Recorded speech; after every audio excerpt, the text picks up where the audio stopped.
Hello student, welcome to career Dishari academy. আমি তোমাদের সাথে রয়েছি মৌ ম্যাডাম। আজকে আমরা যে চ্যাপ্টারটা করব সেটা হচ্ছে ইমিউনোলজি অ্যান্ড হিউম্যান ডিজিজ, অর্থাৎ বাংলায় যাকে আমরা বলবো অনাক্রমতা এবং মানুষের রোগ। তো এই চ্যাপ্টারে আমরা কি পড়ব সেটা যদি খুব ছোট্ট করে বোঝাই, তাহলে দেখবে যে আমাদের চারদিকে প্রচুর জীবাণু আছে। এই জীবাণুগুলোর মধ্যে কি কি হতে পারে? ভাইরাস হতে পারে, ব্যাকটেরিয়া হতে পারে, বিভিন্ন ধরনের অণুজীব হতে পারে।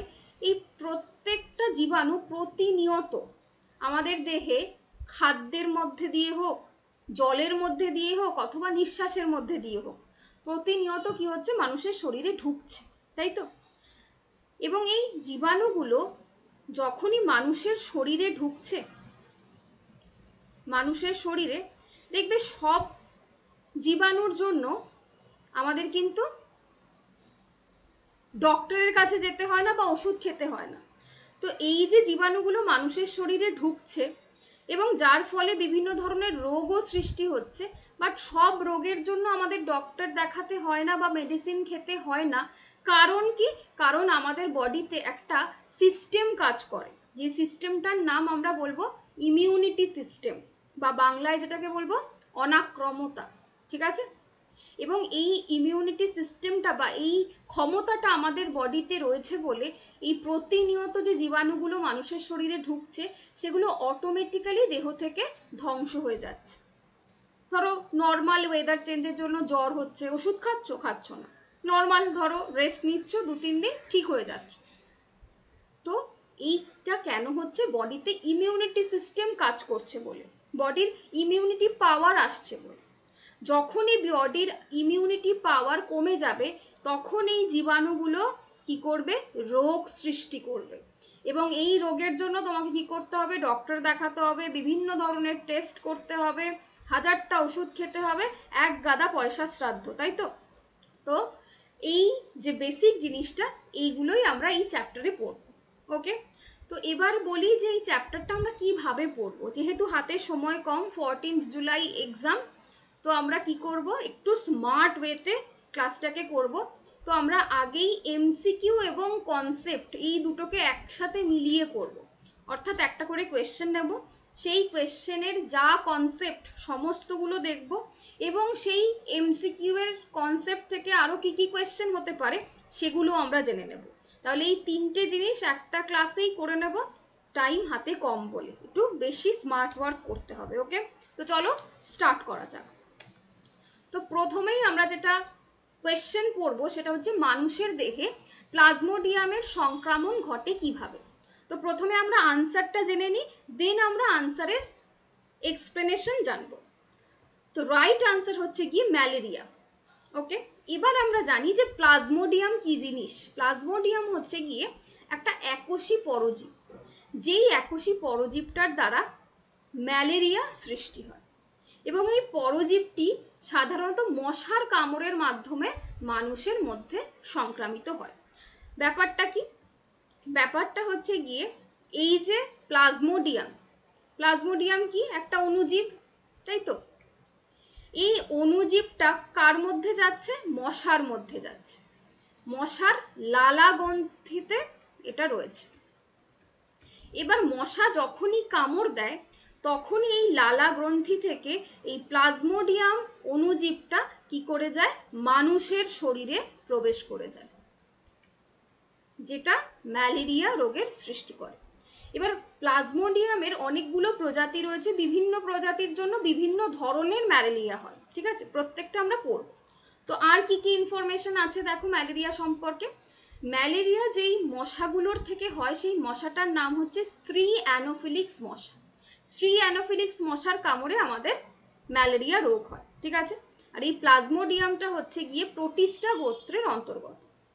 ঠিক আছে, নেক্সট যেটা পড়বো, ম্যালেরিয়া রোগের কি কি লক্ষণ রয়েছে। জ্বর, মাথা ব্যথা, শরীর ঠান্ডা হয়ে যাওয়া। এটা দেখবে ম্যালেরিয়া যখন কারো হয়, এক্সট্রিম কন্ডিশনে পৌঁছে যায়, দেখবে কিছু সময় ওষুধ খাওয়ার পর এরকম হয় তার বডিটা যদি টাচ করো দেখবে পুরো মরে গেলে যেরকম বডিটা ঠান্ডা হয়ে যায়, ঠিক ওই রকম হয়ে যায়। ঠিক আছে, খুব ডেঞ্জারাস এটা। সারা শরীরের যে পেশিগুলো রয়েছে, জয়েন্টগুলো রয়েছে, এগুলো প্রচণ্ড পেন হয়। ঘাম হয়, বমি বমি ভাব হয়, একটা মেন্টাল ডিসব্যালেন্স কন্ডিশন থাকে, ঠিক আছে। তো এগুলো হচ্ছে গিয়ে ম্যালেরিয়া রোগের লক্ষণ। কি কি চিকিৎসা রয়েছে, এটা কোয়েশ্চেন আসতে পারে, যে কুইনাইন কিন্তু অন্যতম একটা ফেমাস ট্রিটমেন্ট, যেটা ম্যালেরিয়া রোগের জন্য ওষুধ হিসাবে ব্যবহার করা হয়, ঠিক আছে।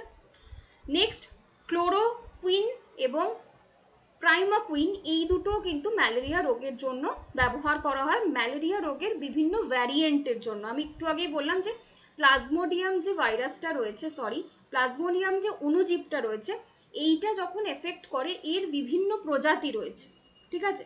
যেমন ধরো প্লাজমোডিয়াম ভাইভক্স বা প্লাজমোডিয়াম ওভেলি, এরম টাইপের যে প্রজাতিগুলো আমি পড়াবো, এমন নয় যে পড়াবো না, পরের দিকে কোয়েশ্চেন আছে তখন ডিটেলসে বলবো। তো এই প্রজাতিগুলোর এক একজন প্রজাতি এক একটা ম্যালেরিয়া সৃষ্টি করে, ঠিক আছে। তো বিভিন্ন ধরনের ম্যালেরিয়ার জন্য বিভিন্ন ধরনের ওষুধ দেওয়া হয়, বাট সবচেয়ে কমন হচ্ছে কুইনাইন। ওকে, তো ম্যালেরিয়া থেকে এইটুকু সবার ক্লিয়ার হলো আশা করি। এবার যেটা আসবো, যে আরো দেখো অপশানে রয়েছে টিটেনাস, টাইফয়েড এবং ইনফ্লুয়েঞ্জা। এগুলো আমরা ছোট করে জেনে নেব যে কি জিনিস, ঠিক আছে। তো চলো প্রথমেই যেটা জানবো সেটা হচ্ছে টিটেনাস। টিটেনাসের বাংলা হচ্ছে ধনুষ্টঙ্গ, ঠিক আছে। এটা কেন বলে বলো তো, এই যে নামটা, ধনুকের মতো বডিটা বেঁকে যায়, অর্থাৎ বেসিক্যালি টিটেনাস হচ্ছে গিয়ে মাংসপেশির খিঁচুনি, অর্থাৎ তোমার বডিটা অদ্ভুতভাবে জার্কিং হতে হতে এমনভাবে বেঁকে যাবে যে দেখো এরকম টাইপের হয়ে যায়। এবং যখন এরকম অদ্ভুতভাবে জার্কিং হচ্ছে, তখন পেশিটা এমনভাবে বেঁকছে যে হাড় ভাঙার জন্য এই যে জার্কিংটা, এটা যথেষ্ট। কারণ তুমি তো আনকন্ট্রোলড জার্কিং হচ্ছে, অনিয়ন্ত্রিতভাবে শরীর কাঁপুনি হচ্ছে, খিঁচুনি হচ্ছে, যার ফলে তুমি কিভাবে হাতটা বেঁকিয়ে দিচ্ছ এবং কিভাবে তোমার হাত ভেঙে যাচ্ছে সেটা তুমি নিজেই বুঝতে পারবে না। তো এটা প্রধান লক্ষণ হচ্ছে এই জিনিসটা, যে মাংসপেশির খিঁচুনি হবে। এটা প্রথমে স্টার্ট হয় কোথায়, চোয়াল থেকে শুরু হয় এবং তারপরে শরীরের বিভিন্ন অংশে ছড়িয়ে পড়ে। কতদিন থাকে দেখো, 3 থেকে 4 সপ্তাহ পর্যন্ত, মানে মাঝে মধ্যেই এই জিনিসটা হঠাৎ করেই শুরু হয়ে যাবে, ঠিক আছে। একটু আগে যেটা বললাম যে মাঝে মধ্যে এমন প্রভাব বিস্তার করে, কি হয়, তীব্র যখন হয় তখন সেটা হাড় ভাঙার জন্যও যথেষ্ট। এছাড়া আর কি কি লক্ষণ দেখবে, জ্বর হয়, ঘাম হয়, মাথা ব্যথা হয়, কোনো খাবার গিলতে সমস্যা হয়, হাই ব্লাড প্রেশার থাকে এবং র্যাপিড হার্ট রেট হয়ে যায়, ঠিক আছে। আচ্ছা, এগুলোর জন্য 10% লোকের মৃত্যুও হয়ে যায়। কেন হচ্ছে এই টিটেনাসটা, এটা এক ধরনের ব্যাকটেরিয়ার সংক্রমণের ফলে হয়। ব্যাকটেরিয়াটার নাম কি, ক্লস্ট্রিডিয়াম টেটানি ব্যাকটেরিয়া, ঠিক আছে। এই ব্যাকটেরিয়ার সংক্রমণের ফলে টিটেনাস হচ্ছে। এই ব্যাকটেরিয়াটা সাধারণত কোথায় পাচ্ছি আমরা মাটি, লালা, ধুলো, বিভিন্ন সারে, এগুলোতে আমরা এই ব্যাকটেরিয়াটা পাবো, ঠিক আছে। বেসিক্যালি এই ব্যাকটেরিয়াটা দূষিত বস্তুর দ্বারা, বা কোথাও যদি ধরো অটোমেটিক্যালি ধরো কেউ চাষ করতে গেছে, তো চাষের জমিতে সার ইউজ হবে, তো পার্টিকুলার মানুষের ধরো পায়ের নিচটা কেটে গেছে বা কোথাও ক্ষত হয়েছে, সেই ক্ষত জায়গা থেকে এই ভাইরাসটা শরীরের মধ্যে প্রবেশ করে যায়, ঠিক আছে। বা কোনো চামড়া ধরো উঠে গেছে, তো সেই চামড়ার ভিতর দিয়ে এই ভাইরাসটা প্রবেশ করে যায় মানুষের শরীরে, ঠিক আছে। তো টিটেনাস কি জিনিস বোঝা গেল। Next, typhoid. টাইফয়েড কি, টাইফয়েড একটা হচ্ছে জলবাহিত রোগ, ঠিক আছে। এই জলবাহিত রোগটা 2 ধরনের জীবাণুর সংক্রমণে হতে পারে, একটা হচ্ছে গিয়ে সালমোনেলা টাইফি, আর একটা হচ্ছে সালমোনেলা প্যারাটাইফি। এই 2 ধরনের সংক্রমণের জন্যই কিন্তু টাইফয়েড হতে পারে। যখন সালমোনেলা টাইফির জীবাণু অ্যাটাক করে, তখন যে জ্বরটা হয় তাকে আমরা এন্টেরিক ফিভার বলবো। আর যদি সালমোনেলা প্যারাটাইফি নামক জীবাণুটা অ্যাটাক করে, তার ফলে যে জ্বর হয় সেটাকে আমরা প্যারাটাইফি বলবো। প্রধানত দূষিত পানি এবং খাবারের মাধ্যমেই কিন্তু এই জীবাণুটা শরীরের ভিতরে ঢুকে যায়, ঠিক আছে। টাইফয়েড আমরা দেখবো যে কোনো মানুষেরও হতে পারে, সব থেকে বেশি টাইফয়েডে কিন্তু শিশুদের আক্রান্ত হতে দেখা যায়, ওকে। আর এটার এই ধরনের রোগ হলে কি করতে হয়, অ্যান্টিবায়োটিকের মাধ্যমে কিন্তু এগুলোকে সারাতে হয়, ঠিক আছে। হসপিটালাইজ কন্ডিশনে ওই বডিতে স্যালাইন প্রোভাইড করবে এবং বিভিন্ন ধরনের অ্যান্টিবায়োটিক দেবে, এটাই হচ্ছে এর মূল চিকিৎসা। ঠিক আছে, নেক্সট, টাইফয়েডের কি কি লক্ষণ রয়েছে। প্রথমত, এই রোগটা যখনই মানুষের শরীরে প্রবেশ করছে, প্রবেশ করার পর থেকে 10 থেকে 14 দিন পর এর লক্ষণগুলো প্রকাশ পায়। ঠিক আছে, কি কি লক্ষণ হয় দেখো। 104 ডিগ্রি জ্বর থাকে, শরীরে মাথা ব্যথা, শরীরে ব্যথা, বিভিন্ন ক্লান্ত বোধ হয়, খিদে কমে যায়, সাথে সাথে কারো কনস্টিপেশনও শুরু হয়ে যায়, শিশুদের ক্ষেত্রে ডায়রিয়া এবং বমি হয়, গা ম্যাজ ম্যাজ করে এবং রোগীর কফ এবং কাশি হতে পারে, প্রচণ্ড পেটে ব্যথা অনুভূত হয়, দ্বিতীয় সপ্তাহ থেকে মানে শরীরের মধ্যে র্যাশেস বের হয়। ঠিক আছে, আর কি হয়, জ্বরের সাথে কাশি তো হয়, এখানে আবার হার্ট রেট কমে যায়, আর ওষুধ চলাকালীনও এই জ্বরটা কনস্ট্যান্ট, কমে না। তুমি ওষুধ খাচ্ছ, ধরো প্যারাসিটামল খেয়েছো, জ্বর কমার বদলে কনস্ট্যান্ট থাকছে। তো এইটা হচ্ছে এই রোগের মেইন লক্ষণ। ঠিক আছে, নেক্সট, ইনফ্লুয়েঞ্জা। ইনফ্লুয়েঞ্জা ভাইরাস অর্থোমিক্সোভিডরি এই পরিবারের একটা ভাইরাস, যেটা ইনফ্লুয়েঞ্জা রোগের জন্য দায়ী। তার মানে ইনফ্লুয়েঞ্জা রোগ একটা ভাইরাস ঘটিত রোগ, এই ভাইরাসটার নাম কি, ইনফ্লুয়েঞ্জা ভাইরাস। বলে রাখা ভালো, 1918 থেকে 1919 পর্যন্ত এই যে টাইম স্প্যানটা, এই সময়ও ইনফ্লুয়েঞ্জা ছিল, বাট সেই টাইমে যে মহামারীটা দেখা গেছিল, এই মহামারী টাইমটায় প্রচুর লোক মারা যায়, এবং এই সময় ইনফ্লুয়েঞ্জা যেই নামে পরিচিত ছিল সেটা হচ্ছে স্প্যানিশ ফ্লু। ঠিক আছে, হিস্ট্রি বইতে বা অনেক জায়গায় দেখবে স্প্যানিশ ফ্লু নামে প্রচুর শুনেছ। তো এই স্প্যানিশ ফ্লুটা হচ্ছে অ্যাকচুয়ালি ইনফ্লুয়েঞ্জা, যেটা ইনফ্লুয়েঞ্জা ভাইরাস থেকেই তৈরি। ঠিক আছে, এটার খুব ইম্পর্টেন্ট একটা পার্ট বলি, এই ভাইরাসটা মানুষ, পাখি, শুয়োর, বিভিন্ন প্রজাতির মধ্যে হতে পারে।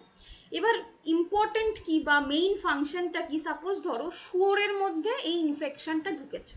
ঠিক আছে, এবার দার্জিলিং বেড়াতে গিয়ে কেউ পর্ক মোমো খেয়েছো, দার্জিলিংয়ের পর্ক বা যে কোনো পাহাড়ি অঞ্চলে পর্ক মোমো খুব বিখ্যাত। তো এই পর্ক মোমো খাওয়ার ফলে সাপোজ এই ভাইরাসটা, ইনফ্লুয়েঞ্জা ভাইরাসটা পর্কের মধ্যে ঢুকেছে। ঠিক আছে, ওই পর্ক দিয়ে পর্ক মোমো তৈরি হয়েছে, তুমি খুব আনন্দ করে পর্ক মোমোটা খেয়েছো, খাওয়ার ফলে এই পর্ক থেকে তোমার বডিতে ইনফ্লুয়েঞ্জা ভাইরাস চলে এলো। এবং ইন্টারেস্টিং ব্যাপার যেটা, সেটা হচ্ছে গিয়ে এই পর্কের বডিতে যে ইনফ্লুয়েঞ্জা ভাইরাসটা ঢুকেছিল, সেই ভাইরাসটা নিজের মধ্যে মডিফাই হয়ে যাবে, এবং মডিফাই হয়ে যখন তোমার বডিতে ঢুকবে তখন সেটা আরও শক্তিশালী হয়ে ঢুকবে, নিজের ভিতরেই কি করে স্ট্রেন চেঞ্জ করে নেয়। কোভিডের টাইমে যেটা হয়েছিল, ফার্স্ট ওয়েভে যেই ভাইরাসটা আমাদের এফেক্ট করেছিল, সেই ভাইরাসটা সেকেন্ড টাইমে আরও বেশি মডিফাই হয়ে স্ট্রং হয়ে গেছিল, যার ফলে মানুষের কিছুতেই কিছু সুরাহা হচ্ছিল না, সে আরও বেশি অসুস্থ হয়ে পড়েছিল। ঠিক এক্স্যাক্ট ইনফ্লুয়েঞ্জা ভাইরাস এরকম, যার বডিতে এফেক্ট করবে তার বডির মধ্যে নিজেই মডিফাই হয়ে যাবে এবং আরও স্ট্রং হয়ে যাবে, নেক্সট ওখান থেকে যখন অন্য কারো বডিতে এফেক্ট করবে সে আরও শক্তিশালী হয়ে এফেক্ট করবে।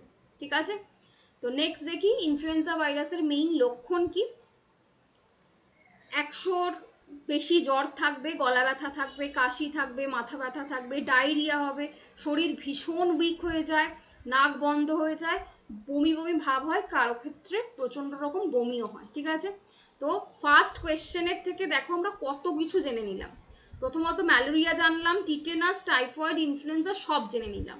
এবার সুবিধা যেটা হলো যে এবার যদি টিটেনাস, টাইফয়েড বা ইনফ্লুয়েঞ্জা থেকে কোনো কোয়েশ্চেন হয় তোমরা সবাই আনসার করতে পারবে, তাই তো? পারবে তো সবাই? ওকে, চলো নেক্সট কোয়েশ্চেন। নেক্সট কোয়েশ্চেন কি আছে দেখি। মাম্পস নামক রোগটি ঘটে কি দ্বারা? ছত্রাক, ব্যাকটেরিয়া, ভাইরাস না প্রোটোজোয়া? প্রোটোজোয়াটাকেই আমরা অণুজীব বলতে পারি। ঠিক আছে, তো রাইট আনসার হচ্ছে ভাইরাস দ্বারা। এবার আমরা মাম্পসটা পড়ে নিই। মাম্পস কি? মাম্পস একটা ভাইরাল সংক্রমণ যা বেসিক্যালি শিশুদের মধ্যে দেখা যায়। ঠিক আছে, এই রোগটা হলে কি হয় দেখো, আমি একটা ছবি দেখিয়েছি, মুখের এক পাশে কানের নিচে এই জায়গাটা যেখানে আমাদের কি থাকে, স্যালাইভারি গ্ল্যান্ডটা থাকে, সেই জায়গাটা কি হয়, ফুলে যায়। ঠিক আছে, স্যালাইভারি গ্রন্থি ফুলে যায়। এটা কেন হয় দেখো, প্যারাম্যাক্সোভাইরাসের ফ্যামিলির যে ভাইরাসগুলো রয়েছে সেই ভাইরাসের ফলে এই মাম্পস রোগটা হয়। ঠিক আছে, এই রোগটা বেসিক্যালি কিভাবে আসে, টাইফয়েড আমরা দেখেছিলাম কি, টাইফয়েড জলের মাধ্যমে আসছে, আর মাম্পস আসে হচ্ছে গিয়ে বায়ুর মাধ্যমে। বায়ুর মাধ্যমে এই ভাইরাসটা নাক মুখের মধ্যে দিয়ে ভেতরে প্রবেশ করছে। ঠিক আছে, ওই জন্য দেখবে যখন কেউ হাঁচি বা কাশি দেয়, আমরা কি বলি যে একটা ন্যাপকিন ইউজ করো বা হাতে এইভাবে মুখটা চেপে করো। কারণ কেউ যদি ওই ওপেন স্পেসে হাঁচি বা কাশি দেয়, তার মধ্যে থেকে যদি ভাইরাস যে কোনোভাবে পাশের লোকের বা অন্য লোকের বডিতে চলে আসতে পারে, যেহেতু এটা বায়ুবাহিত রোগ, নাক এবং মুখ দিয়েই ঢুকছে। ঠিক আছে, কি কি লক্ষণ হয় দেখো, সংক্রমণের 14 থেকে 25 দিন পর উপসর্গ হয়। এই জিনিসটা মাথায় রাখবে, যে কোনো জীবাণু যখন শরীরের মধ্যে প্রবেশ করছে সে কিন্তু ইনস্ট্যান্ট এফেক্ট দেয় না, কি করে, কিছুদিন পর শরীরের মধ্যে ওটা গ্রো করার পর কিছুদিন পর থেকে এফেক্ট দেয়। ঠিক আছে, কি কি হয় দেখো, প্রথমত এই যে চোয়ালটা দেখছো, এই পোর্শনটা এটা অসম্ভবভাবে ফুলে যায়। আর কি, মাথা ব্যথা, মাংসপেশিতে ব্যথা, গাঁটে ব্যথা, চোয়াল ফুলে যায়, মুখ শুকিয়ে যায়, খিদে কমে যায়, জ্বর, দুর্বলতা, এই সমস্ত কিছু হয়। ঠিক আছে, তো এগুলো হচ্ছে লক্ষণ। নেক্সট দেখি, নেক্সট কোয়েশ্চেন, কার দ্বারা মেনেনজাইটিস ঘটে? মেনেনজাইটিস কিন্তু তোমাদের আমি স্নায়ুতন্ত্রে পড়িয়েছি, তাই তো। মেনেনজাইটিস কি জিনিস, আমরা দেখেছিলাম যে মস্তিষ্ক এবং স্পাইনাল কর্ডে চারদিকে একটা সূক্ষ্ম আস্তরণ থাকে, যেই আস্তরণটাকে আমরা মেনেনজিস বলতাম, তাই তো। এবার এই মেনেনজিসে যখন সংক্রমণ হয়, তখন যে রোগটা হয়, তখন আমরা তাকে মেনেনজাইটিস বলবো। ঠিক আছে, এই মেনেনজাইটিস কার দ্বারা ঘটে? ব্যাকটেরিয়া, ভাইরাস, ছত্রাক, অণুজীব, যে কোনো কিছুর দ্বারা হতে পারে। ঠিক আছে, তার মানে ওই মস্তিষ্ক এবং স্পাইনাল কর্ডের ভিতরে যে লেয়ারটা রয়েছে, সেই লেয়ারে যখন সংক্রমণ হয় তখন মেনেনজাইটিস হয়। ঠিক আছে, এটা বেসিক্যালি হয় প্রোটোজোয়া বা অণুজীবের দ্বারা, বাট আমরা দেখেছি যে বিভিন্ন প্রজাতির ব্যাকটেরিয়া, ভাইরাস, ছত্রাক, পরজীবী, যে কোনো কারণেই কিন্তু এই মেনেনজাইটিস হতে পারে। ঠিক আছে, কি হয় দেখো, মেইন লক্ষণ হচ্ছে জ্বর, তীব্র মাথা ব্যথা, বমি এবং ঘাড় শক্ত হয়ে যাওয়া। অন্যান্য যে উদাহরণগুলো রয়েছে তার মধ্যে রয়েছে বিভ্রান্তি, বমি বমি ভাব, আলো এবং উচ্চ আওয়াজ সহ্য করতে না পারা। সবাই মনে রাখবে, যেহেতু তোমরা পরবর্তীকালে নার্স হবে, ব্রেনের যে কোনো ডিজিজ যখন হবে তার খুব প্রমিনেন্ট একটা লক্ষণ হচ্ছে বমি হওয়া। ঠিক আছে, দেখবে কোনো বাচ্চা বা কেউ যদি পড়ে যায় ওপর থেকে, মোট কথা মাথায় চোট লাগে, ডক্টররা বলে যে বমি হচ্ছে কিনা খেয়াল রাখবেন। ঠিক আছে, তো বমিটা খুব প্রমিনেন্ট একটা লক্ষণ হচ্ছে গিয়ে ব্রেনের কোনো ডিজিজের। তো মেনেনজাইটিস হলে পরে প্রথম যেটা থেকে হয় সেটা হচ্ছে ঘন ঘন বমি হয়। ঠিক আছে, বা বমি বমি ভাব হয়। ঠিক আছে, এবং আরেকটা যেটা, সেটা হচ্ছে গিয়ে লাইট এবং উচ্চ আওয়াজ। ধরো নর্মাল বা ঘরে লাইট জ্বলছে, সেই লাইটের আলো সহ্য করা যাবে না। ঠিক আছে, এটা হচ্ছে মেনেনজাইটিস যে রোগটার তার লক্ষণ। ওকে, নেক্সট কোয়েশ্চেন, কি বলছে, নিচের কোনটি ভাইরাস ঘটিত? টাইফয়েড, কলেরা, সাধারণ সর্দি কাশি না টিটেনাস? টাইফয়েড আমরা পড়ে নিয়েছি, ব্যাকটেরিয়া থেকে হচ্ছে। কলেরা পড়িনি, কলেরা পড়বো। সাধারণ সর্দি কাশি, টিটেনাসও পড়ে নিয়েছি, কি থেকে হচ্ছে, ব্যাকটেরিয়া থেকেই হচ্ছে। তার মানে এই দুটো প্রথমেই অপশন থেকে আউট হয়ে গেছে, তাহলে কলেরা আর সর্দি কাশির মধ্যে অপশন রয়েছে। কলেরা আমাদের কিন্তু একটা ব্যাকটেরিয়া থেকেও হচ্ছে, কি নাম, ভিব্রিও কলেরি। ঠিক আছে, তাহলে এটাও আউট, পড়ে রয়েছে সাধারণ সর্দি কাশি, তাহলে রাইট আনসার হবে সাধারণ সর্দি কাশি। দেখবে অনেকেই বলে না আমার না ভাইরাল ফিভার হয়েছে, তাই তো। সর্দি কাশি, সাধারণ সর্দি কাশি যে কোনোভাবেই হতে পারে, বাট মোস্ট প্রমিনেন্ট ভাইরাস ঘটিতই হয়, ভাইরাল ফিভারই হয়। ঠিক আছে, তো এবার কলেরা থেকে দেখি। আচ্ছা, টাইফয়েড এগুলো তো আমি পড়িয়ে দিয়েছি, এখানে জাস্ট শর্ট করে লেখা আছে যে এটা বেসিক্যালি একটা ব্যাকটেরিয়া ঘটিত রোগ, যেটা কি হয়, ব্যক্তির মলমূত্র দ্বারা, খাদ্য এবং পানীয় দ্বারা ছড়ায়, তাই তো? আচ্ছা, টিটেনাসও বলে দিয়েছি, ক্লস্ট্রিডিয়াম টেটানি ব্যাকটেরিয়া সংক্রমণে ঘটে। কলেরাটা এবার আমরা জানবো যে কলেরা যে ব্যাকটেরিয়ার দ্বারা বা যেই ব্যাকটেরিয়াল ইনফেকশন দ্বারা হয় তার নামটা কি, সেটা হচ্ছে ভিব্রিও কলেরি, ঠিক আছে? এটা কোথায় সংক্রামিত করে? এটা ক্ষুদ্রান্তকে সংক্রামিত করে, যার ফলে মানে কলেরার অন্যতম যে লক্ষণ সেটা হচ্ছে কি অসম্ভব পটি হবে, এবং পটিটা হবে চাল ধোয়া জলের মতো, একদম হোয়াইটিশ, ঠিক আছে? ক্ষুদ্রান্তে আক্রান্ত যে ডিজিজগুলো রয়েছে তার সব থেকে ইম্পর্টেন্ট লক্ষ্য হচ্ছে গিয়ে অসম্ভব পটি হবে, বাট পটির কালারেশন চেঞ্জ হয়ে যাবে। আমরা আমাশাও পড়বো, বাট কলেরা আর আমাশার মধ্যে ডিফারেন্স হচ্ছে গিয়ে কলেরা যখন হবে ওই চাল ধোয়া জলের মতো অসম্ভব পাতলা পটি হবে, ঠিক আছে? আর কি হবে? পেট ব্যথা, যেহেতু বডি থেকে প্রচুর জল বেরিয়ে যাচ্ছে, বিভিন্ন বডি পুরো সম্পূর্ণভাবে ডিহাইড্রেট হয়ে যাচ্ছে, জল শূন্য হয়ে যাচ্ছে, যদি ইমিডিয়েট স্যালাইনের ব্যবস্থা করা না হয় বা চিকিৎসা দিয়ে ওষুধের ব্যবস্থা না করা হয়, রোগীর কিন্তু মৃত্যু হয়। কলেরায় প্রচুর মানুষ মারা যায়, ঠিক আছে? তাহলে আমরা কি জানলাম? এখানে রাইট আনসার হচ্ছে সাধারণ সর্দি কাশি। নেক্সট, ভিব্রিও কলেরি ব্যাকটেরিয়ার আকৃতি কি রূপ, ঠিক আছে? ভিব্রিও কলেরি একটু আগেই আমরা দেখেছি যে কোন রোগের ব্যাকটেরিয়া, এটা কোন রোগ সৃষ্টি করে, এটা হচ্ছে গিয়ে কলেরা রোগ সৃষ্টি করে। এই ব্যাকটেরিয়াটা গ্রাম নেগেটিভ এবং কমা আকৃতির দেখতে হয়। দেখো এখানে আমি ছবি দিয়ে দিয়েছি, এগুলো আরো পেঁচিয়ে থাকে, এরকম কমার মতো অ্যাকচুয়ালি দেখতে হয়ে যায়, ঠিক আছে? কমা আকৃতির দেখতে হয়। এগুলো ব্যাকটেরিয়াগুলো কোথায় থাকে দেখো? নোনা জলে এবং সি ফুডের মধ্যে বেশি দেখতে পাওয়া যায়, এবং যেই সি ফুডগুলো যখন দেখবে দীঘা পুরী বা এরম ধরনের জায়গা যেখানে ওই প্রচুর লোক মাছ নিয়ে বসে, বিভিন্ন কালার লাল মাছ নিয়ে বসেছে, তো খুব ইচ্ছে হয়েছে তোমার একটা খেয়ে দেখি। তো ওরা কি করে, প্রথমত এই ভিব্রিও কলেরিটা থাকে হচ্ছে নোনা জলের যে বসবাসকারী জীব, কাঁকড়া, চিংড়ি, বিভিন্ন ধরনের সেলযুক্ত ফিশ, এই ধরনের বা কাইটিন নির্মিত ফিশগুলোর মধ্যে।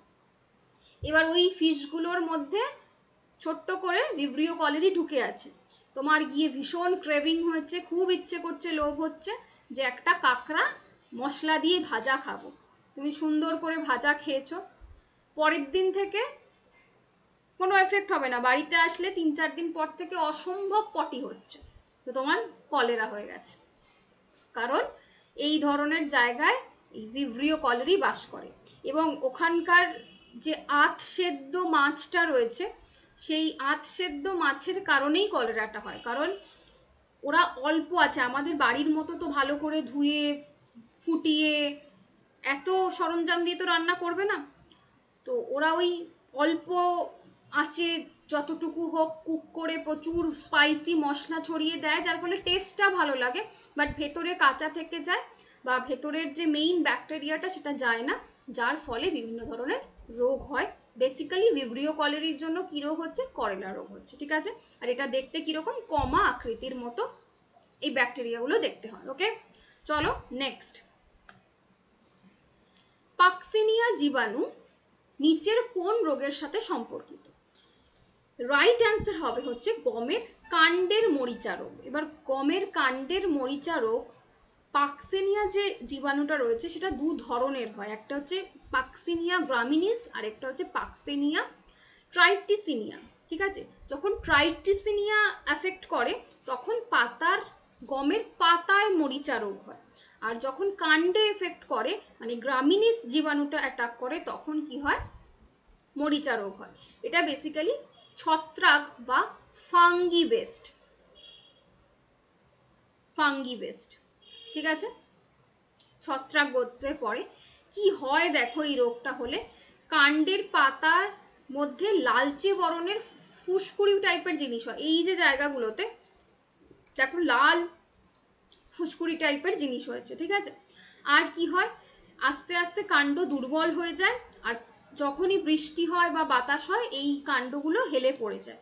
আর মেইন এটা যেটাকে এফেক্ট করে সেটা হচ্ছে গমের যে শস্য দানাগুলো রয়েছে সেই দানাগুলোকে এফেক্ট করে। ঠিক আছে, তো পাকসিনিয়া দু ধরনের হয়, কোনটা কি কারণে বলে দিলাম। ঠিক আছে, নেক্সট কোয়েশ্চেন।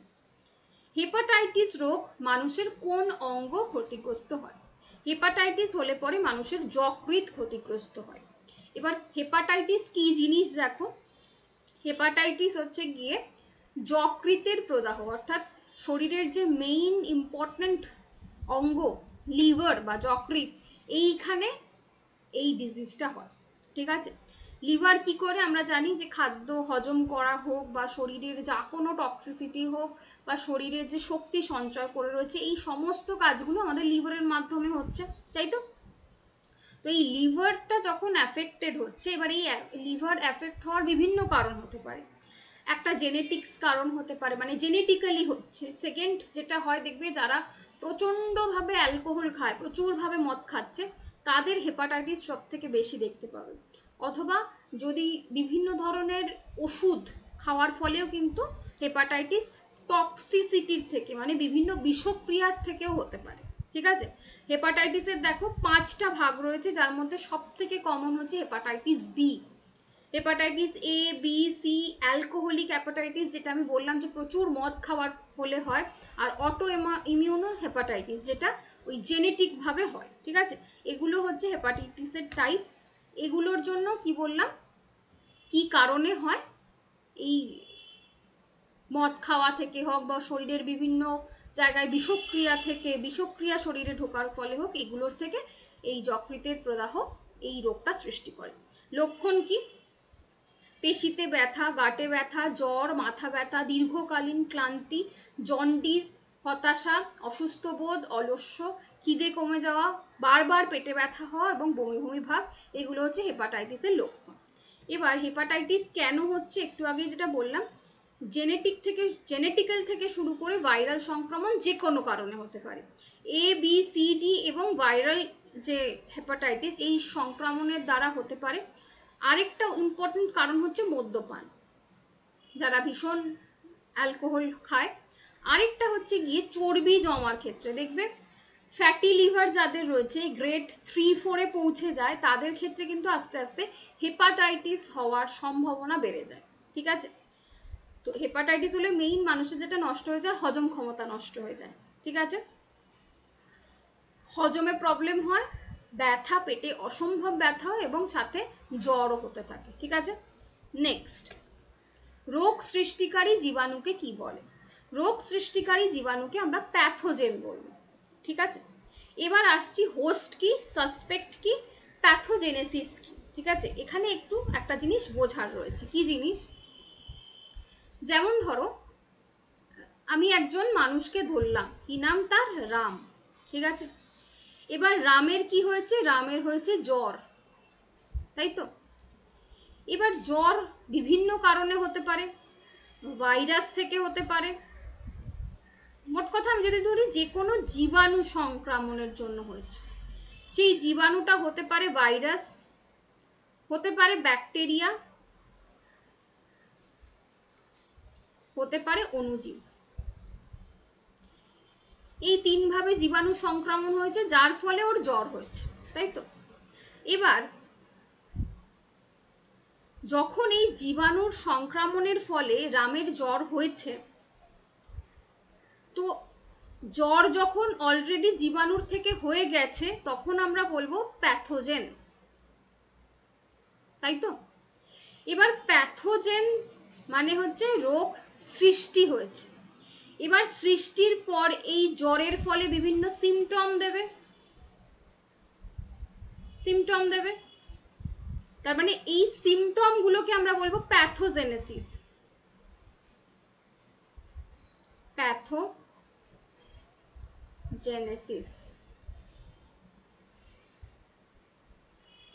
সিমটম, বিভিন্ন সিমটম দেবে, তো এই সিমটম গুলোকে আমরা বলবো প্যাথোজেনোসিস। ঠিক আছে, এবার রামের শরীরে যে এই জীবাণু প্রবেশের ফলে জ্বরটা হলো, এই জ্বরটাকে যে বয়ে নিয়ে আসছে সে হচ্ছে হোস্ট। আমরা যে কোনো প্রোগ্রামের হোস্ট কাকে বলি? যে প্রোগ্রামটা সঞ্চালনা করে। তার মানে এই জীবাণুটা যে বয়ে নিয়ে আসছে, যে বহন করছে, সে হচ্ছে হোস্ট। ঠিক আছে? এবার রাম যখন ডক্টরের কাছে গেছে যে ডক্টর আমার খুব জ্বর, আমার জ্বরটা কেন হয়েছে, কি কারণে হয়েছে, জ্বরে টাইফয়েড হতে পারে, জ্বরে ইনফ্লুয়েঞ্জা হতে পারে, জ্বরে টেটেনাস হতে পারে, কেন আমার এই জ্বরটা হয়েছে, তখন ডক্টর টেস্ট করার আগে একটা সাসপেক্ট করবে যে তোমার এটা হতে পারে, এই জীবাণুর দ্বারা হতে পারে। সেই সাসপেক্টের ফলে তিনি যে রোগটাকে আইডিয়া করবে সেটাকে আমরা কি বলি? সাসপেক্ট। ঠিক আছে? উনি আইডিয়া করছে এটার দ্বারা হতে পারে, সেই জন্য ইন জেনারেল উনি একটা ওষুধ লিখে দেয় আর সাথে কি বলে, এই টেস্টটা করে আনবেন কারণ আমি এখনো বুঝতে পারছি না এক্স্যাক্ট কি হয়েছে। তো এই টেস্টটা করে যখন এক্স্যাক্ট রোগের নামটা জেনে আসবে তখন উনি পার্টিকুলার ওষুধটা দেবে। তো তার আগে পর্যন্ত সেটা সাসপেক্ট থাকবে। তাহলে বোঝা গেল এই জিনিসটা, যে জীবাণু যে বহন করে আনছে সে হচ্ছে হোস্ট। সেই জীবাণুর থেকে যখন আমার রোগ সৃষ্টি হচ্ছে সেটাকে আমরা বলবো প্যাথোজেন। আর এই প্যাথোজেন যখন সিমটম দিচ্ছে বডিতে সেটাকে আমরা বলবো প্যাথোজেনেসিস। আর যখন এই রোগটা আইডেন্টিফাই হয়নি, কি হতে পারে তার সাসপেক্ট রয়েছে, সেটাকে আমরা বলবো সাসপেক্ট। বোঝা গেল? কোয়েশ্চেন নাম্বার 8 সবার কাছে ক্লিয়ার? ওকে, চল নেক্সট কোয়েশ্চেন। আচ্ছা, দেখবে কিছু কিছু কোয়েশ্চেনের ওপরে আমি স্টার দিয়েছি। কেন স্টার দিয়েছি? এইগুলো হচ্ছে গিয়ে ওই ক্যাটাগরি 2 এর প্রশ্ন, অর্থাৎ এখানে একের বেশি অপশন কারেক্ট। ঠিক আছে? তো এগুলোকে আমি আলাদা করে আর দিইনি, একসাথেই কন্টিনিউয়েশনে দিয়ে দিয়েছি। ঠিক আছে? কোয়েশ্চেনটা কি? কোনটি কিউলিক্স মশাবাহিত রোগ নয়? কি কি দিয়েছে? ফাইলেরিয়াসিস, এনকেফেলাইটিস, ম্যালেরিয়া এবং পিথ জ্বর। এর মধ্যে ফাইলেরিয়াসিস যেটা রয়েছে এটা কিউলিক্স মশাবাহিত, প্রত্যেকটা ডিটেলসে আমি বলবো। এনকেফেলাইটিস এটাও কিউলিক্স মশার দ্বারাই হয়। ম্যালেরিয়া আমরা পড়ে ফেলেছি অলরেডি, বলো কি মশার দ্বারা হয়? অ্যানাফিলিক্স মশার দ্বারা। আর যে পিত জ্বর রয়েছে এটা হচ্ছে এডিস মশা দ্বারা হয়। তাহলে রাইট আনসার কি কি, কোনগুলো কিউলিক্স মশাবাহিত রোগ নয়? এক হচ্ছে ম্যালেরিয়া আর এক হচ্ছে পিত জ্বর। ঠিক আছে? এবার ম্যালেরিয়া বাদ দিয়ে বাকিগুলো আমরা এখন পড়ে নেব যে কি কি জিনিস এগুলো। ফার্স্টেই দেখবো ফাইলেরিয়াসিস। এইটাকে বাংলায় বলে গোধ। ঠিক আছে? দেখো ছবি দিয়েছি, গোধ। এই গোধ হলে পরে কি হয়? এটা হচ্ছে এক ধরনের পরজীবী সংক্রমণের ফলে হয় মশাবাহিত রোগ। কি মশা? কিউলিক্স মশা। এই মশাগুলো কামড়ালে পরে কি হয় বলো তো? মানুষের দেহের লসিকা তন্ত্র যেটা রয়েছে, লিমফ্যাটিক সিস্টেম এফেক্ট করে যায় এবং ত্বকের যে নিচের টিস্যুগুলো থাকে সেগুলো ক্ষতিগ্রস্ত হয়ে যায়, যার ফলে এরকম ধরনের ভেতরে জল জমতে থাকে এবং অদ্ভুত ফুলে যায়। উচেরিয়া ব্যাকরফটি, ব্রোজিয়া মালাই, এই ধরনের যে পরজীবীগুলো রয়েছে সেই পরজীবীগুলো এই ফাইলেরিয়াসিস রোগের জন্য দায়ী। ঠিক আছে? পুরুষ এবং নারী যে কোনো বয়সেই এই রোগে আক্রান্ত হতে পারে এবং এই জীবাণু যে মেইনলি বহন করে সে হচ্ছে কে? আমাদের মশা ভাই। ঠিক আছে? তো এর আরেকটা নাম হচ্ছে গিয়ে গোধ, যেটা পরজীবী গোলকৃমি দ্বারা বহন হয়।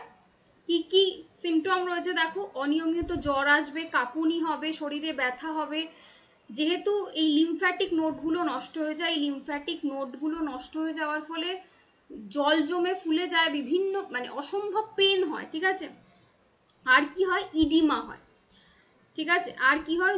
যৌনাঙ্গ, শুক্রাশয়, বীর্যনালিকা, অঙ্গকোষ এগুলোতে প্রদাহ হয়, কুচকিতে ব্যথা হয়, ত্বকের ছালগুলো উঠে যায়, অঙ্গ অস্বাভাবিকভাবে পার্টিকুলার একটা জায়গা প্রচণ্ড ফুলে যায়, আর লিমফয়েডেমা হয়। লিমফয়েডেমা মানে হচ্ছে ওই যেটা বললাম, ত্বকের নিচে জল জমে এরকম অদ্ভুত রকমভাবে ফুলে যায়।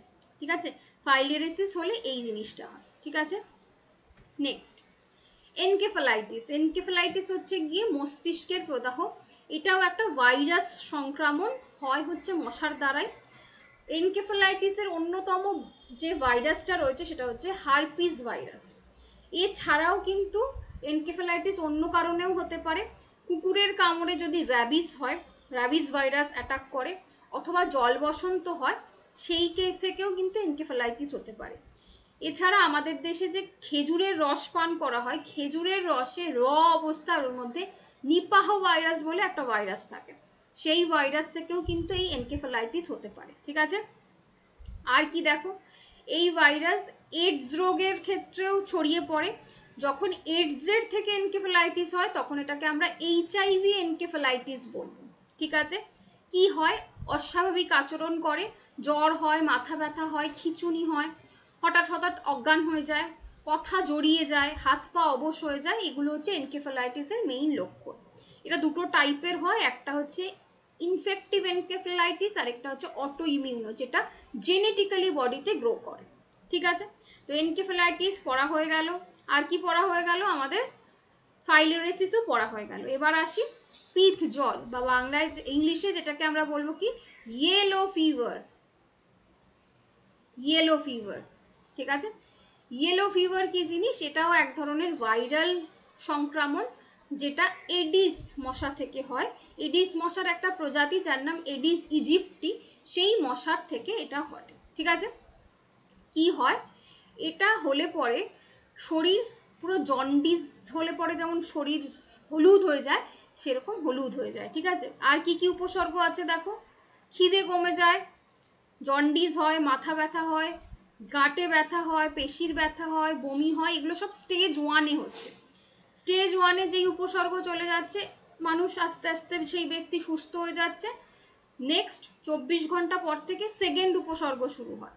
এবার শুরু হয় লিভার, কিডনি এবং হার্টের সমস্যা। ঠিক আছে, রক্তপাত হতে পারে, মল দিয়ে রক্ত পড়ে, মানুষ ভুলভাল বকতে শুরু করে, চোখ মুখ নাক দিয়ে হঠাৎ করে রক্ত পড়তে থাকে, এগুলো সব একদম স্টেজ 3-তে হয়। ঠিক আছে, তো এগুলো হচ্ছে ইয়েলো ফিভার বা পিত জ্বরের লক্ষণ। নেক্সট কোয়েশ্চেন, যক্ষারোগ সৃষ্টিকারী ব্যাকটেরিয়ার নাম কি? রাইট আনসার কি, মাইক্রোব্যাকটেরিয়াম টিউবারকিউলোসিস। ঠিক আছে, এটা হচ্ছে যক্ষা রোগ সৃষ্টিকারী ব্যাকটেরিয়া।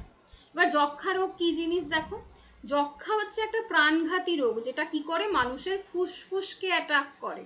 ঠিক আছে, কি ভাইরাসটা বললাম, মাইক্রোব্যাকটেরিয়াম টিউবারকিউলোসিস, এইটা হচ্ছে যক্ষা রোগের মেইন ব্যাকটেরিয়া, যেটা অ্যাফেক্ট করে ফুসফুস ছাড়াও এটা মেরুদণ্ড, মস্তিষ্ক এবং কিডনিকেও প্রভাবিত করে। যক্ষার এই ভাইরাসটা কিভাবে দেখো মানুষের দেহে ঢোকে, বায়ুর মাধ্যমে মানুষের দেহে ঢোকে। ঠিক আছে, যার ফলে যখনই দূষিত বাতাস আমাদের শরীরে প্রবেশ করছে, সেখান থেকে আমরা সংক্রামিত হচ্ছে। এছাড়াও এই ভাইরাসটা এই ব্যাকটেরিয়াটা কাশি এবং হাঁচির মাধ্যমেও কিন্তু মানুষের শরীরে ছড়িয়ে পড়ছে। ঠিক আছে, তাহলে এখন থেকে তোমরা মেইন যেই দিকে খেয়াল রাখবে, যে নিজেরা এবং বাকিদেরকে সচেতন করবে, যখনই যার যে কোনো ইনফেকশন হয়েছে, অর্থাৎ সর্দি কাশি এরম টাইপের কিছু হচ্ছে, অলওয়েজ ন্যাপকিন ইউজ করবে। ঠিক আছে, আচ্ছা, যক্ষা রোগ দু রকম হতে পারে, একটা হচ্ছে পালমোনারি যক্ষা, আর একটা হচ্ছে এক্সট্রা পালমোনারি টিউবারকিউলোসিস। যদি পালমোনারি যক্ষা হয়, এটা ফুসফুসকে প্রভাবিত করে, এটা সাধারণ টিবি, যেটা 87% মানুষের হয়। ঠিক আছে, আর এক্সট্রা পালমোনারি যদি হয়, তখন এটা ফুসফুস ছাড়া বাকি অঙ্গগুলোকেও এফেক্ট করে। দেখবে অনেকের স্পাইনাল কর্ডে টিবি হয়, তো তার এক্সট্রা পালমোনারি টিউবারকিউলোসিস হয়েছে। ঠিক আছে, ওরা লিম্ফ নোডগুলোকে এফেক্ট করে, মূত্রাশয়গুলোকে এফেক্ট করে, মানে যে তোমার মেইন যে ফুসফুস বাদে বাকি অংশগুলো বাকি অঙ্গগুলোকে, অর্গ্যানগুলোকেও এটা এফেক্ট করতে থাকে।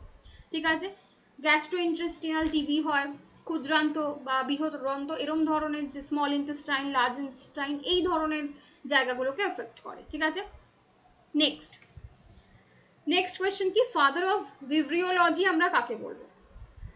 রাইট অ্যান্সার হবে হচ্ছে গিয়ে MW বেজারনিক। ঠিক আছে, এনাকে আমরা ফাদার অফ ভাইরোলজি বলবো। নেক্সট কোয়েশ্চেন, রেডিওথেরাপি করা হয় কোন রোগের ক্ষেত্রে? রাইট অ্যান্সার আমরা জানি, রেডিওথেরাপি আমরা ক্যান্সারের ক্ষেত্রে করি। এবার এই রেডিওথেরাপি বা রেডিয়েশন কি জিনিস আমরা জানি, ক্যান্সার হলে কি হয়, শরীরের যে কোষগুলোর সেই কোষগুলোর অনিয়ন্ত্রিত গ্রোথ হয় বা অনিয়ন্ত্রিতভাবে কোষগুলো বাড়তে থাকে। এবার কোষ বাড়ছে মানে তার ক্ষেত্রে পুষ্টি জল এগুলো তো পৌঁছাতে হবে।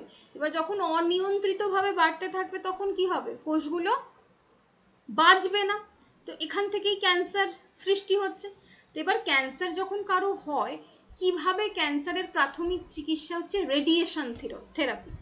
তো রেডিয়েশন মানে কি, 3 ধরনের যে রশ্মি রয়েছে, এক্স রে, গামা রে এবং উচ্চ শক্তিযুক্ত ইলেকট্রন, এই ইলেকট্রনগুলোকে শরীরের ভিতরে দেওয়া হয়, যারা কি করে এক্সট্রা যে সেলগুলো যেগুলো অনিয়ন্ত্রিতভাবে বেড়ে যাচ্ছিল সেগুলোকে মেরে ফেলে, তাই তো। এবার এই রেটা অনেকে নিতে পারে না, ইনস্ট্যান্ট মরে যায়। আর যারা নিতে পারে তাদের কিন্তু আস্তে আস্তে এই থেরাপি করে করে, কেমোথেরাপি করে করে ঠিক হয়ে যায়, ঠিক আছে। তো মেইন প্রসেসটা কি হয়, বিভিন্ন মানুষের ক্ষেত্রে স্টেজ 1-এ থাকলে একরকম রে দেয়, স্টেজ 2-তে থাকলে একরকম রে দেয়, স্টেজ 3-তে বা লাস্ট স্টেজে চলে গেলে একরকম রে দেয়। তো প্রত্যেকটা ক্ষেত্রে রের যে ডিফারেন্সিয়েশন সেগুলো হয়, প্রথম ক্ষেত্রে ধরো অল্প দেয়, সেকেন্ড ক্ষেত্রে বেশি, তারপরে কিন্তু একদম উচ্চ আয়োনাইজেশন যুক্ত ইলেকট্রন পাঠানো হয় কোষগুলোকে মেরে ফেলার জন্য, ঠিক আছে।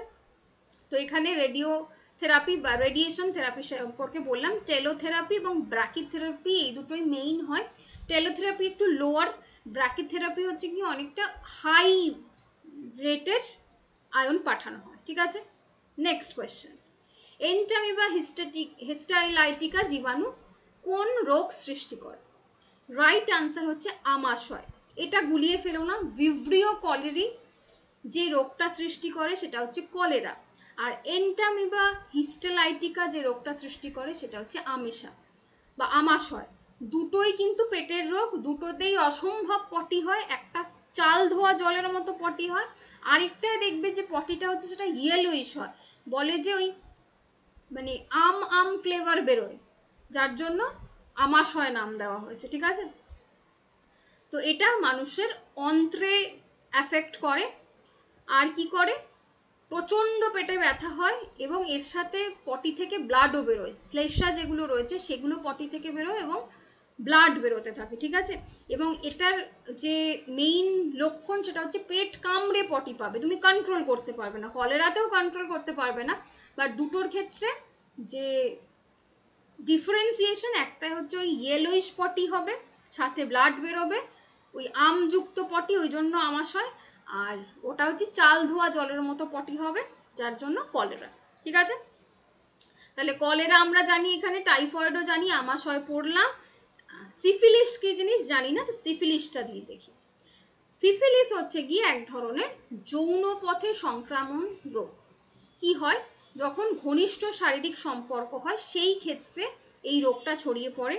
এটা যে কোনো মানুষের দেহে, ছেলে মেয়ে বহুদিন পর্যন্ত সুপ্ত অবস্থায় থাকতে পারে, ঠিক আছে। এবার যখন এটা রোগ সৃষ্টি করবে, এটা বেসিক্যালি একটা ব্যাকটেরিয়াল রোগ, ব্যাকটেরিয়া থেকে হয়। কি ব্যাকটেরিয়া থেকে হয়? ট্রেপোনেমা প্যালিডাম এই ব্যাকটেরিয়াটা থেকে হয়। এবার এই রোগটা যখন বডিতে ফর্ম করে কি হয় দেখো, ছড়ায় কিভাবে, অসুরক্ষিত যৌন মাধ্যম থেকে, ঠিক আছে। সমকামী পুরুষ যারা অর্থাৎ গে যারা, তাদের ক্ষেত্রে এই সিফিলিসে আক্রান্ত হওয়ার সম্ভাবনা সবচেয়ে বেশি থাকে এবং এটা আক্রান্ত মায়ের থেকে শিশুর বডিতেও চলে যেতে পারে, তখন এটাকে কি বলে, জন্মগত সিফিলিস বা কনজেনিটাল সিফিলিস, ঠিক আছে। আর আক্রান্ত ব্যক্তির যেখানে যেখানে এগুলো হয় সেখানে এই দেখো এরকম টাইপের ফুসকুড়ি মতো হয়, চামড়া ওঠা টাইপের, ঠিক আছে। এই ফুসকুড়িগুলো কিন্তু জেনারেল নয়, চামড়া উঠে গিয়ে লাল হয়ে একটা ক্ষত মতো হয়ে দেন এইগুলো সারা বডিতে এরকম ছড়িয়ে, ঠিক আছে। এবং এগুলোর থেকে প্রতিনিয়ত কষ এবং রক্ত পড়তে থাকে। সিফিলিস খুব মারাত্মক, যখন এগুলো যৌন অঙ্গে হয় এগুলো আরো বেশি পেনফুল হয়ে যায়, ঠিক আছে। তো সিফিলিস বলে দিলাম। নেক্সট, চিকেনগুনিয়া রোগের বাহক কে? চিকেনগুনিয়া রোগের বাহক হচ্ছে এডিস ইজিপ্টাই মশা, ঠিক আছে। এইটা হচ্ছে এই ভাইরাসের বাহক। এটা ইয়েলো ফিভার এবং জিকা ভাইরাস এবং চিকেনগুনিয়ারও ভাইরাস ভাইরাসটি মশার এই ভাইরাসটা যখন মানুষের দেহে প্রবেশ করে, এটা দুটো প্রজাতির হতে পারে, একটা হচ্ছে ইজিপ্টি, আরেকটা হচ্ছে কি এলবোপিক্টাস। ঠিক আছে, দুটোই এই চিকেনগুনিয়া রোগটার বাহক।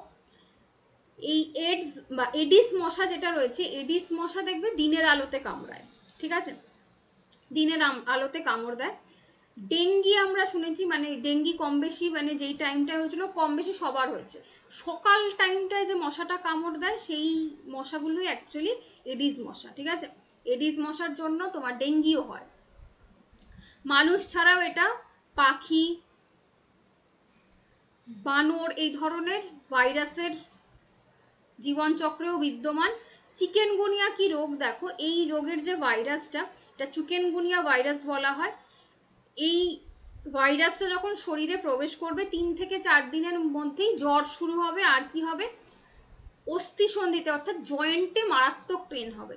এবং এরকম পেন হবে, এই চিকেনগুনিয়া একবার আমার এক রিলেটিভের হয়েছিল, এই পার্টিকুলার হাতের এই পার্টিকুলার জায়গাটায় হয়েছিল। এমন যন্ত্রণা হয় যে হাত যা স্লাইটলি মুভও করতে পারে না, এরকম টাইপের যন্ত্রণা হয়। তো চিকেনগুনিয়ার যে মেইন লক্ষণ সেটা হচ্ছে গিয়ে জয়েন্টে এরকম পেন হবে যে তুমি যা স্লাইটলি মুভও করতে পারবে না। খাওয়া দাওয়া তো মারাত্মক দূরের কথা। ঠিক আছে, কার থেকে হয়, এডিস মশার থেকে হয়। ঠিক আছে, নেক্সট কোয়েশ্চেন, নিচের অসুখগুলোর মধ্যে কোনটিকে সাইলেন্ট কিলার বলা হয়? উচ্চ রক্তচাপ, যক্ষা, কলেরা, ম্যালেরিয়া। রাইট অ্যান্সার হচ্ছে উচ্চ রক্তচাপ বা হাই ব্লাড প্রেশার। কেন বলো তো? কারণ হচ্ছে হাই ব্লাড প্রেশার যাদের আছে দেখবে তাদের কোনো সিমটম নেই, শুধু কারো কারো ক্ষেত্রে খুব গরম লাগে, যে শীতকাল তাও অসম্ভব ঘামছে। তো হাই ব্লাড প্রেশারের এই সিমটমটাও তো সবার ক্ষেত্রে দেখা যায় না। তো এইটাই জাস্ট সিমটম, আর কোনো সিমটম দেয় না। নর্মাল হেঁটে চলে খেয়ে দিয়ে ঘুরে বেড়াচ্ছে, কোনো সিমটম নেই। বাট কেন সাইলেন্ট কিলার, যে সিমটম দেবে না কিন্তু একবার যদি হাই ব্লাড প্রেশার ভেনের মধ্যে দিয়ে যাওয়ার সময় সেই ভেনটা ছিঁড়ে যায়, কি হবে, এগুলো বিভিন্ন ধরনের হার্ট ডিজিজ এবং হার্ট অ্যাটাক, স্ট্রোক এগুলোকে প্রমোট করে। তো হাই ব্লাড প্রেশার মারাত্মক খারাপ একটা রোগ, যে রোগটাকে আমরা সাইলেন্ট কিলার বলবো। ধীরে ধীরে মানুষকে মেরে ফেলে যদি না সঠিক চিকিৎসা হয়। দেখবে হাই ব্লাড প্রেশার যাদের থাকে তাদের রেগুলার ওষুধ খেতে হয় তাদের ব্লাড প্রেশারটাকে কন্ট্রোল করার জন্য। এই ধরো আমাদের আর্টারি বা ভেনের মধ্যে দিয়ে যে ব্লাডগুলো যাচ্ছে, এখানে যেই হারে ব্লাডটা যাওয়ার কথা সেটা যদি প্রচণ্ড বেগে ফ্লো হয় এটা তো ছিঁড়ে যাবে। তো হার্টের ক্ষেত্রেও তাই, যে ভেনগুলো রয়েছে বা আর্টারিগুলো রয়েছে সেখান দিয়ে যখন ব্লাড যাচ্ছে প্রচণ্ড জোরে যদি ফ্লো হয় ওগুলো তো ছিঁড়ে যাবে, সাথে সাথে হার্ট অ্যাটাক হয়ে যাবে। একটা পাইপের মধ্যে দিয়ে যতটা জল পাঠানো পসিবল তার থেকে যদি প্রচুর হারে ফোর্সে আমি পাঠাই ফেটে যাবে পাইপ। এক্স্যাক্ট এই ঘটনা উচ্চ রক্তচাপে ঘটে। তো এটাকে আমরা কি বলবো, সাইলেন্ট কিলার বলবো। ঠিক আছে, নেক্সট কোয়েশ্চেন, ম্যালেরিয়া রোগে কোন রক্তকণিকার ঘাটতি ঘটে? রাইট অ্যান্সার হবে হচ্ছে কি লোহিত রক্তকণিকা বা আরবিসি। কেন? ম্যালেরিয়া অ্যাকচুয়ালি 3টে ফেজে ঘটে। ঠিক আছে, কোন রোগ কিভাবে আক্রান্ত হয় এগুলো তো বলে দিয়েছি। তো প্রথম যেই ফার্স্ট স্টেজে যেই ঘটনাটা ঘটে কি হয় দেখো, মাথা ধরা হয়, খিদে কমে যায়, বমি বমি ভাব হয়, কোষ্ঠকাঠিন্য হয়, অনিদ্রা হয়, এগুলো একদম ফার্স্ট স্টেজের লক্ষণ। সেকেন্ড স্টেজে যখন আসে তখন কি হয়, শীত অনুভব হয়, ধরো প্রচন্ড গরম বাট শীত লাগছে, আর জ্বর আসবে 105-6, মারাত্মক জ্বর। ঠিক আছে, আর জ্বর কয়েক ঘন্টা বাদে বাদে আসবে এবং যখন আসবে কাঁপুনি দিয়ে জ্বর হবে। 48 ঘন্টা পর পর কাঁপুনি দিয়ে জ্বর আসবে। ঠিক আছে, যখন প্লাজমোডিয়াম ভাইভ্যাক্স এটাকে অ্যাটাক করবে এই ক্ষেত্রে এই সিমটমটা বেশি দেখা যায়। ঠিক আছে, থার্ড ফেজে যেটা হবে মারাত্মক রকম ভাবে ম্যালেরিয়া হয়েছে তখন কি হবে, এবার এরা আস্তে আস্তে শরীরের যে আরবিসি গুলো রয়েছে, লোহিত রক্তকণিকা গুলো রয়েছে, সেগুলোকে ভাঙতে শুরু করবে। ভাঙতে শুরু করার ফল কি হবে, বডিতে রক্তশূন্য হয়ে পড়বে। ঠিক আছে, যেটাকে আমরা বলি অ্যানিমিয়া হয়ে যাবে। ঠিক আছে, আর কি হয়, যকৃৎ বড় হয়ে যায় এবং সংক্রামিত হয়ে যায়। এছাড়াও মস্তিষ্কে আক্রান্ত হয়, এবং যখনই ম্যালেরিয়া হলে পেশেন্টের আরবিসি ভাঙতে শুরু করবে তখনই সেই পেশেন্টকে আর বাঁচানো যাবে না। ঠিক আছে, তখনই ম্যালেরিয়ায় সেই পেশেন্টের মৃত্যু হবে। বোঝা গেল? তাহলে ম্যালেরিয়া রোগে থার্ড স্টেজে লোহিত রক্তকণিকা ভাঙতে শুরু করে। ঠিক আছে, নেক্সট, এলাইজা কোন রোগের নির্ণয় পদ্ধতি? প্রথমেই বলি এলাইজা হচ্ছে গিয়ে একটা টেস্ট। ঠিক আছে, আমরা যেমন বিভিন্ন টেস্ট করি, তো এলাইজা হচ্ছে একটা কিট, যেই কিটের মাধ্যমে টেস্ট করা হয়। কি টেস্ট করা হয়? এইডস যে রোগটা, সেই এইডসের ট্রিটমেন্ট করা হয়। এবার এলাইজায় কিভাবে ট্রিটমেন্ট হয়, জাস্ট কিটটা দেখতে ঠিক এইটুকু, ছোট্ট এইটুকু। ঠিক আছে, এবার এই কিটের মধ্যে এরকম প্রচুর খোপ খোপ করা থাকে, গোল গোল খোপ। ঠিক আছে, এই খোপের ভিতরে হয় অ্যান্টিজেন থাকে অথবা অ্যান্টিবডি থাকে। ঠিক আছে, যদি অ্যান্টিজেন থেকে থাকে, এইডস রোগের অ্যান্টিবডিগুলোকেও কালেক্ট করে নেয়, আর যদি অ্যান্টিবডি থেকে থাকে, অ্যান্টিজেনগুলোকে কালেক্ট করে নেয়, জাস্ট উল্টোটা। ঠিক আছে, তো এইভাবে এইডস রোগ ডিটেক্ট করা হয় এলাইজার দ্বারা। এবার এই এইডস ছাড়াও রক্তবাহিত যে কোনো ভাইরাসের সংক্রমণেই কিন্তু আমরা এই এলাইজা টেস্টটা করে থাকি, সেই রোগটাকে নির্ণয় করার জন্য। ঠিক আছে, নেক্সট কোয়েশ্চেন কি? অ্যাসকারিস বা গোলকৃমি মানুষের কোন অঙ্গে পাওয়া যায়? কোথায় পাওয়া যায়? ক্ষুদ্রান্তে পাওয়া যায়। অ্যাসকারিস নেমাটোডা পর্বের একটা কৃমি, যারা কি করে ক্ষুদ্রান্তের গোলকৃমি হিসাবেও পরিচিত। এরা এক ধরনের পরজীবী কৃমি। আর এই অ্যাসকারিসের যখন এফেক্ট করে, তার ফলে যে রোগটা হয় সেটাকে আমরা অ্যাসকারিয়াসিস বলবো। ঠিক আছে, অ্যাসকারিয়াসিস বলবো। আর অ্যাসকারিস ব্রুম যে প্রজাতিটা রয়েছে, সেই প্রজাতিটা সাধারণত শুয়োরের সংক্রমণ দেখা যায়। ঠিক আছে, তাহলে বোঝা গেল অ্যাসকারিয়াসিস বা গোলকৃমি মানুষের ক্ষুদ্রান্তে পাওয়া যায়। এখান থেকে যে রোগটা হয় সেটাকে আমরা অ্যাসকারিয়াসিস বলবো। নেক্সট কোয়েশ্চেন, এইডস কোন পরীক্ষার সাহায্যে চিহ্নিত করা যায়? আচ্ছা, এক কোয়েশ্চেন আমি দু রকম ভাবে ঘুরিয়ে কেন দিয়েছি, তোমরা কোয়েশ্চেনে দেখেছো যে একটা কোয়েশ্চেন বিভিন্নভাবে ঘুরিয়ে আসতে পারে, তো যাতে সেটা তোমরা করতে পারো সেই জন্য আমি কিন্তু এভাবে ঘুরিয়ে দিয়েছি। রাইট আনসার এলাইজা টেস্টের মাধ্যমে হয়। নেক্সট কোয়েশ্চেন দেখো, এদের মধ্যে কোনটি অ্যান্টি ফাঙ্গাল বা ছত্রাক প্রতিরোধক ড্রাগ? যে কটা দেখছো প্রত্যেকটা আমাদের অ্যান্টি ফাঙ্গাল বা অ্যান্টি ছত্রাক বা ছত্রাকের প্রতিরোধক ড্রাগ হিসাবে ব্যবহার করা হয়, তাই রাইট আনসার হবে সবগুলোই ঠিক। নেক্সট কোয়েশ্চেন, ফাইটোপথোরা এই রোগটা কোন জীবাণুর, বা ফাইটোপথেরা কোন রোগের জীবাণু? রাইট আনসার, এখানে যেহেতু আবারও স্টার রয়েছে তার মানে এটা একের বেশি আনসার কারেক্ট হবে। রাইট আনসার হবে আলুর ধসা রোগ এবং টমেটো গাছের রোগ। এই দুটো রোগের ক্ষেত্রেই এই ফাইটোপথেরিয়া জীবাণুটা এফেক্ট করে। ঠিক আছে, তো এবার আমি তোমাদের যেটা বলে রাখি, এই ফাইটোপথেরিয়া যখন এই রোগটা আলুর ক্ষেত্রে হয়, এটা দুটো ভাবে হয়। একটা হচ্ছে লেট ব্লাইট, আর একটা হচ্ছে লেট ব্লাইট, আর একটা হচ্ছে গিয়ে আর্লি ব্লাইট। ব্লাইট মানে হচ্ছে ধসা, মানে এখানে ছবিটা দেখো, আলুটা কিরকম কালো কালো টাইপের হয়ে যাচ্ছে, মানে অদ্ভুত রকম ভাবে ক্ষয়ে ক্ষয়ে যাচ্ছে, ওই জন্য ধসা রোগ বলছি। ধসা মানে ব্লাইট। ঠিক আছে, তো এই আলুর ধসা রোগ যেটা, সেটাই কি হয়, আলু গাছের যে ওপরের অংশটা থাকে, আলু তো মাটির নিচে হয়, তো আলু গাছের যে ওপরের অংশটাকে থাকে, সেই ওপরের অংশটা কি হয়, বিবর্ণ হয়ে যায়, যার ফলে এফেক্ট করে কাকে, আলু ভেতরে মাটির নিচে থাকা যে আলুগুলো, সেগুলো এরম টাইপের দেখতে হয়ে যায়। ঠিক আছে, এটা একটা ছত্রাক আক্রমণের ফলে ঘটে থাকে। ঠিক আছে, একই রোগ হচ্ছে টমেটো গাছের ক্ষেত্রেও হয়। বোঝা গেল? তাহলে ফাইটোপথেরা কোন রোগের জীবাণু বোঝা গেল।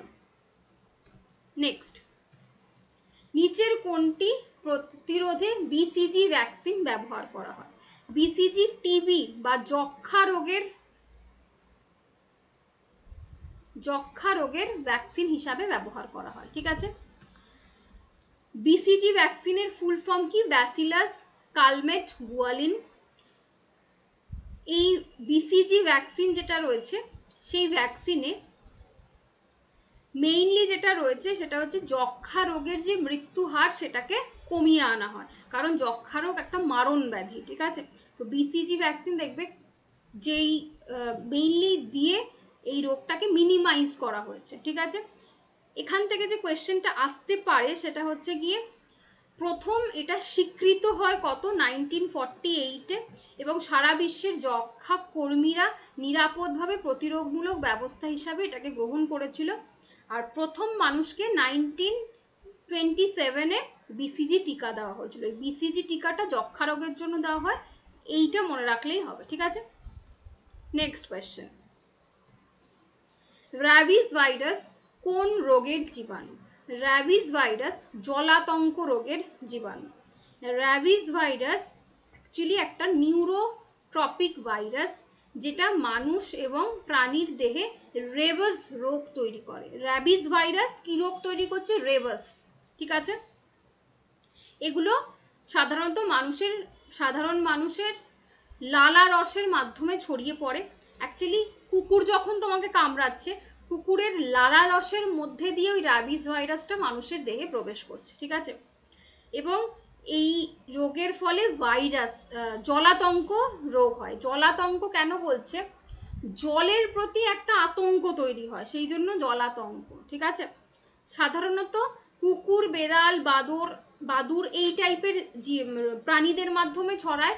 কাদের মাধ্যমে ছড়ায় না এটাও জেনে রাখো, খরগোশ এবং তীক্ষ্ণদন্তি দাঁত যাদের, যেমন ধরো ইঁদুর, কাঠবেড়ালি, মুষ, এদের মাধ্যমে কিন্তু র্যাবিস ভাইরাস ছড়ায় না। ছড়ায় কাদের মাধ্যমে? কুকুর, বেড়াল, বাঁদর, এগুলোর মাধ্যমে, ঠিক আছে।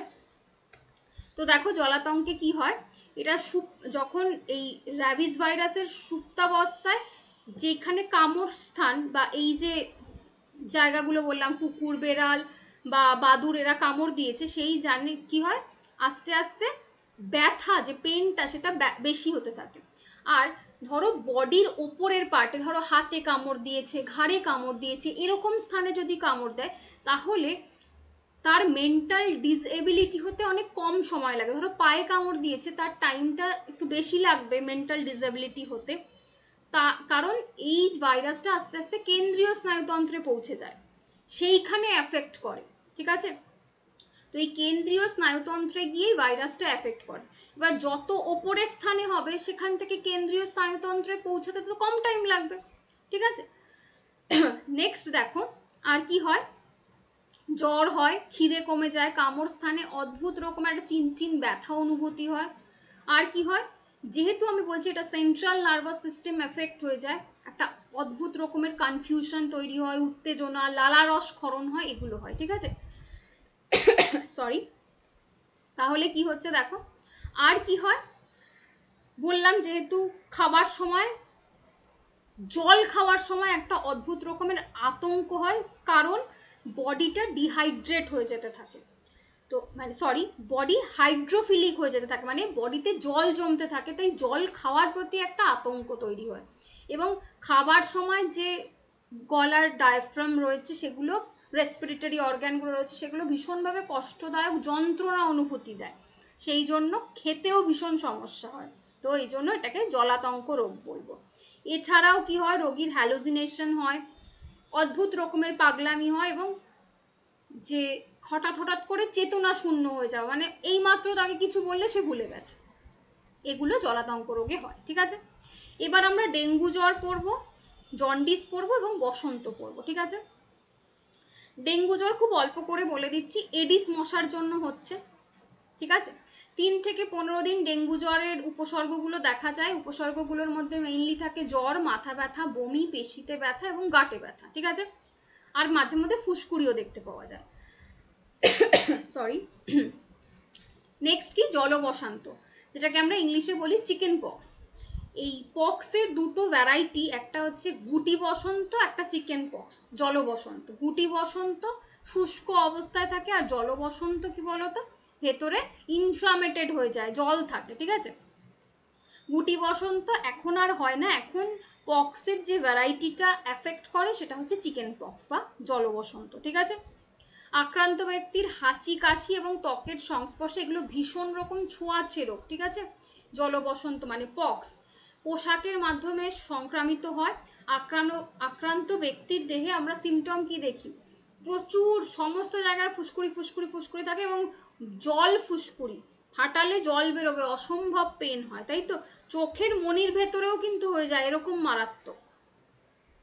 নেক্সট আসছি হচ্ছে জন্ডিস। জন্ডিসের ক্ষেত্রে আমি বলবো জন্ডিসটা একটা সিমটম, এটা রোগ ঠিক নয়, এটা একটা সিমটম, অর্থাৎ শরীরের বিভিন্ন কিছু এদিক ওদিক হয়ে গেলে তবে যে সিমটমগুলো দেয় তার মধ্যে একটা সিমটম হচ্ছে জন্ডিস, যেটা ব্লাড লেভেলের মধ্যে যে বিলিরুবিন রয়েছে সেটা বেড়ে গেলে হয়, ঠিক আছে।